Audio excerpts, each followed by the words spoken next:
చూస్తుంటేనే నోరూరిపోతుంది కదండి. ఎంతో రుచిగా ఉండే చేపల పులుసు ఎలా చేయాలో ఈరోజు మీతో షేర్ చేయబోతున్నాను. ఈ స్టైల్లో చేస్తే చేపల పులుసు చాలా టేస్టీగా వస్తుంది. మరి ఆలస్యం చేయకుండా రెసిపీని మొదలు పెడదామా? ముందుగా శుభ్రం చేసుకున్న చేప ముక్కల్ని ఒక గిన్నెలోకి తీసుకోవాలి. ఇప్పుడు అందులో 1 టీ స్పూన్ పసుపు, 2 టీ స్పూన్లు సాల్టు, 2 టీ స్పూన్లు కారం వేసి ముక్కలకు బాగా పట్టించాలి. ప్రతి ముక్కకు కారం బాగా పట్టేలా చేతితో నెమ్మదిగా కలిపి పక్కన పెట్టుకోవాలి. ఇప్పుడు గ్రేవీ తయారు చేసుకుందాం. ముందుగా 3 ఉల్లిపాయలను తీసుకుని మెత్తగా పేస్ట్ చేసుకోవాలి. ఉల్లిపాయ పేస్ట్ పులుసుకు మంచి రుచినిస్తుంది. ఇప్పుడు ఒక 7 పచ్చిమిర్చిని సన్నగా తరిగి పెట్టుకోవాలి.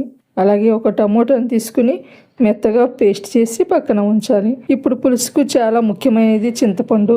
ఒక 60 గ్రాముల చింతపండు నీళ్ళలో నానబెట్టి దాని రసాన్ని తీసి రెడీగా ఉంచుకోవాలి. ఇప్పుడు స్టవ్ వెలిగించి కడాయి పెట్టుకోవాలి. కడాయిలో 1/2 కప్పు నూనె వేయాలి. నూనె బాగా కాగిన తర్వాత 1 టీ స్పూన్ మెంతులు వేయాలి. ఇప్పుడు కొద్దిగా కరివేపాకు, మనం ముందుగా తరిగి పెట్టుకున్న పచ్చిమిర్చి కూడా వేసి వేయించాలి. ఇవి కొంచెం వేగిన తర్వాత ఉల్లిపాయ పేస్ట్ వేసి బాగా కలుపుకోవాలి. ఉల్లిపాయ పేస్ట్లో ఉన్న పచ్చివాసన పోయే వరకు నెమ్మదిగా వేయించాలి. ఇప్పుడు ఇందులో 2 టీ స్పూన్లు కల్లుప్పు, 1 టీ స్పూన్ అల్లం వెల్లుల్లి పేస్ట్ వేసి 1/2 స్పూను పసుపు వేసి బాగా ఫ్రై చేయాలి. ఇప్పుడు మనం ముందుగా రెడీగా ఉంచుకున్న టమాటా పేస్ట్ కూడా వేసి బాగా కలపాలి. టమాటా పేస్ట్ వేసిన తర్వాత నూనె పైకి తేలే వరకు చక్కగా మగ్గనివ్వాలి. ఉల్లిపాయ టమాటా పేస్ట్ వేగిన తరువాత ఇందులో 2 టీ స్పూన్లు కారం వేసి 1 నిమిషం పాటు ఫ్రై చేయాలి. ఇప్పుడు మనం ముందుగా రెడీగా ఉంచుకున్న చింతపండు పులుసును ఇందులో పోయాలి. అన్నీ బాగా కలిపి మూత పెట్టి ఒక 2 నిమిషాల పాటు మరిగించాలి. పులుసు బాగా మరుగుతూ ఉన్నప్పుడు మనం ముందుగా కలిపి పెట్టిన చేప ముక్కలను ఒక్కొక్కటిగా జాగ్రత్తగా వేయాలి. చేప ముక్కలు వేసిన తర్వాత ఎక్కువగా కదపకుండా కొంచెం కొత్తిమీర కూడా వేసి చేతితో ఈ విధంగా కదిపించాలి. ఇప్పుడు మంటను కొంచెం తగ్గించి మూత పెట్టి ఒక 5 నుండి 10 నిమిషాల సేపు నెమ్మదిగా ఉడికించాలి. ఇప్పుడు ఈ పులుసుకు స్పెషల్ మసాలా తయారు చేసుకుందాం.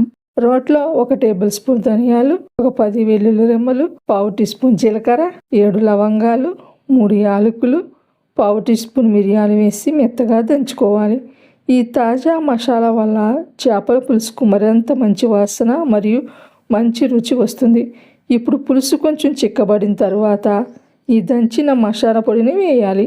చివరిగా గుప్పెడు కొత్తిమీర చల్లి గరిటెతో ఎక్కువగా కలపకుండా పాత్రను 2 చేతులతో పట్టుకుని మెల్లగా కుదిపితే సరిపోతుంది. ఇంకో 2 నిమిషాలు ఉంచి స్టవ్ ఆఫ్ చేసేయాలి. అంతేనండి, ఎంతో రుచికరమైన చేపల పులుసు రెడీ అయిపోయింది. ఇది బొచ్చు చేపల పులుసు. వేడి అన్నంలో ఈ పులుసు వేసుకుని తింటే నిజంగా స్వర్గంలా ఉంటుంది. మీరు కూడా ఒకసారి ట్రై చేసి తప్పకుండా ఎలా వచ్చిందో కామెంట్లో చెప్పండి. మీకు నచ్చితే లైక్ చేయండి.